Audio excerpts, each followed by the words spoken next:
What is up, Here we go.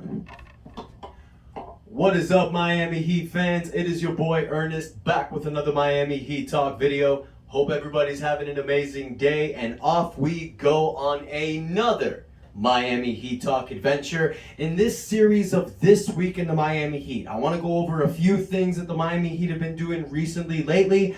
I know you can't hear it, but it's basically crickets chirping. I'm not good at editing, so try to listen. There's nothing. But look, guys, there was a huge breaking news that just came out a few hours ago. I'm sure most of you saw it. Donovan Mitchell has been officially traded to not the Miami Heat. No, dude was dealt to the Cleveland Cavaliers. That was a shocking one to me. I know that the New York Knicks were basically the team that were in talks with Utah, but Cleveland stepped up, man, and they stepped up hard. They basically gave Utah the world. They gave Utah Colin Sexton, Lauri Markkanen, Ochai Agbail. I'm sure I pronounced that wrong. But here's the sweetie. They gave Utah 3 future first-round picks and 3 future pick swaps. That is potentially 6 total draft picks that Utah will be getting.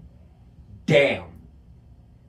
Danny Ainge got like 10 to 11 first-round draft picks for just trading Donovan Mitchell and Rudy Gobert. Hats off to Danny Ainge. What a beast as a GM.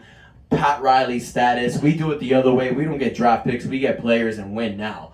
But that basically means that, we're out of the running for Donovan Mitchell officially and Kevin Durant for now.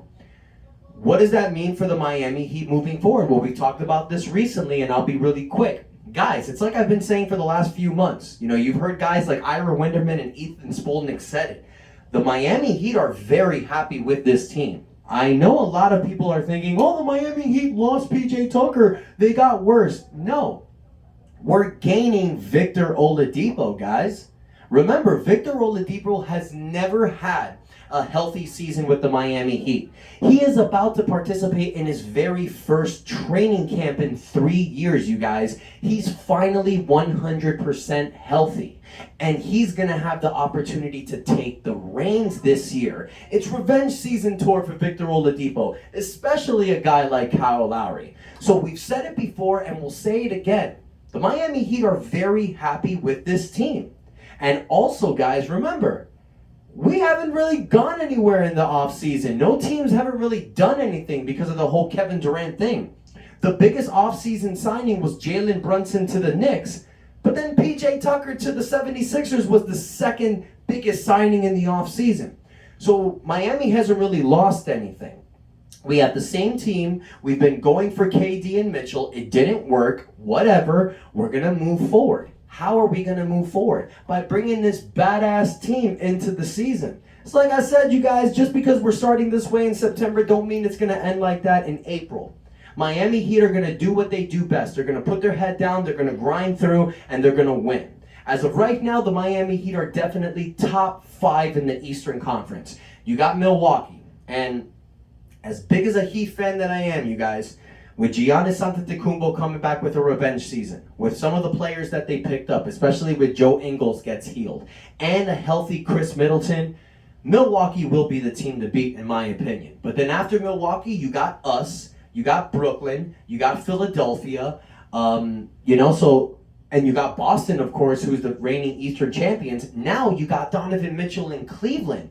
Cleveland steps up as a top 6 team as well. So these are the 6 teams that are going to be fighting for the top spot, in my opinion. You've got dark horses like Chicago, of course. I don't think Charlotte's going to be that good with the whole Miles Bridges situation. So we know what teams are going to be at the top of the Eastern Conference. So all Miami has to do is stay afloat with the season. We're not going to have a problem with that. Jesus Christ. I know it's not you guys, my fans, my squad. I know you guys are very smart, but I'm looking at Miami Heat Twitter.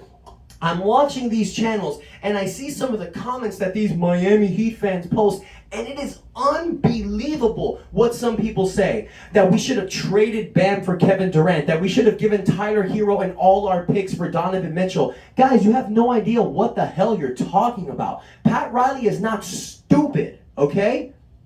Cleveland, Not a smart move. 6 first-round picks, Colin Sexton and Lauri Markkanen for a guy that might etch you in the playoffs? You were in the playoff tournament last year. What are you going to be this year? 8th, 7th, 6th maybe? Okay. But then you gave up 6 first-round picks. So if it doesn't work with Mitchell, all of your picks for the future go to Utah. And Minnesota too. Minnesota gave up so much picks for Rudy Gobert. And it's just to get their team a little bit better. Neither team is the front runners for an NBA championship contention. I'm sorry. Minnesota and Cleveland are good. They're not contenders. That's just a fact.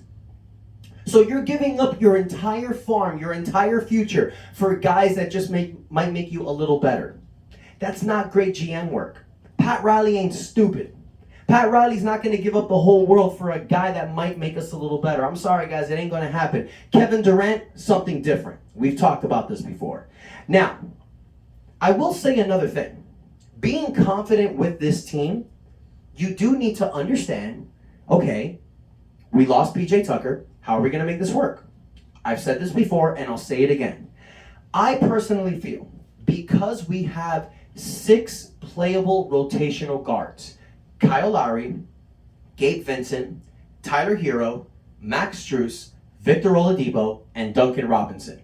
Those are 6 guys that all play the guard position. A few of those guys, like Strus, Oladipo, Duncan Robinson, they can play multiple positions. Shooting guard, small forward. Hell, you can even throw Duncan Robinson at the 4 at times because he's 6'8". So I feel, I've said this before, and I'm going to throw it out there again. This whole time we're scrambling, trying to find out who's going to start at the power forward. Screw it. Throw Jimmy at the 4. Start Bam at the 5, Jimmy at the 4, move Max Strus to the 3, and now you have an opportunity of starting between Tyler Hero or Victor Oladipo as your shooting guard with Kyle Lowry as your point guard. And why do I like that lineup rather than having Tyler and Victor come off the bench? Because it allows Tyler or Victor to be the complete 6-man of this team. I don't like Tyler Hero and Victor Oladipo coming off the bench together. I like one or the other substituting the other one.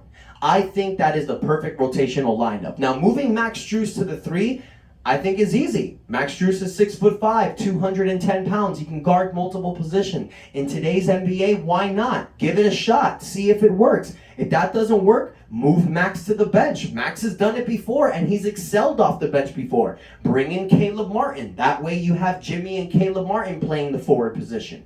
That's the great thing about having Erik Spoelstra, you guys. I mean, we get sold short, but Erik Spoelstra is the best coach in the NBA.